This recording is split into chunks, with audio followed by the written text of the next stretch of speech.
చాలా స్పష్టంగా state government monitoring మట్టుకే స్టేట్ గవర్నమెంట్ చేస్తుంది. ఇంపోర్ట్ కానివ్వండి, ప్రొడక్షన్ కానివ్వండి, ఆ సప్లై అంతా కూడా సెంట్రల్కి రావాల్సింది, సెంట్రల్ గవర్నమెంట్ పరిధిలో ఉంటుందని వారు కూడా చెప్పడం జరిగింది.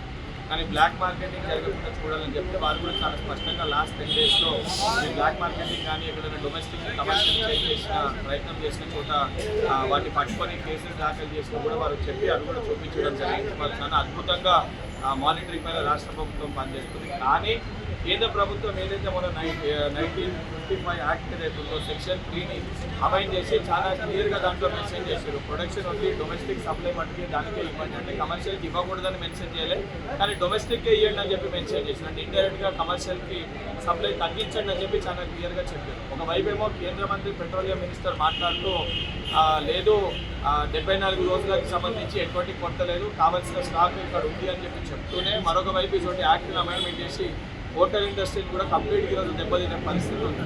సో తక్షణమే ఇదన్నీ కూడా కేవలం కేంద్ర ప్రభుత్వం యొక్క ఫారెన్ పాలసీ, వారి యొక్క తప్పుడు విధానాలు. గతంలో ఎప్పుడు వార్ జరిగినా మనం అన్ని కంట్రీస్ మధ్యలో కూడా ఒక న్యూట్రల్ రోల్ ఇండియా ప్లే చేస్తుండే. గతంలో ఎవరు అధికారంలో ఉన్నా కూడా ఒక న్యూట్రల్ రోల్, అందరూ కూడా న్యూట్రల్గా ఇండియా వ్యవహరిస్తుండే. కానీ నరేంద్ర మోడీ గారు ఇజ్రాయెల్కి వెళ్ళి వారు ప్రవర్తించిన తీరు, వారు ఇచ్చిన స్టేట్మెంట్స్, వారి ఫారెన్ పాలసీ విధానం వలన ఇతర కంట్రీస్కి, వార్ జరుగుతున్న కంట్రీస్కి వారికి జరిగిన ఇబ్బందుల వలన ఈరోజు భారతదేశానికి రావాల్సిన ఇంపోర్ట్స్ని కూడా కంప్లీట్గా వాళ్ళు ఆపేసిన పరిస్థితి ఉంది. అంటే కేంద్ర ప్రభుత్వం నరేంద్ర మోడీ గారు ప్రవర్తించిన తీరు, వారి యొక్క స్టేట్మెంట్స్ వలన ఈరోజు భారతదేశానికి సంక్షోభం ఏర్పడే పరిస్థితి ఉంది. ఎందుకంటే ఈ హోటల్ ఇండస్ట్రీ కరోనా విపత్కర సమయంలో కూడా మన ఎకానమీని ఏదైతే పడిపోకుండా కాపాడేది హోటల్ ఇండస్ట్రీ.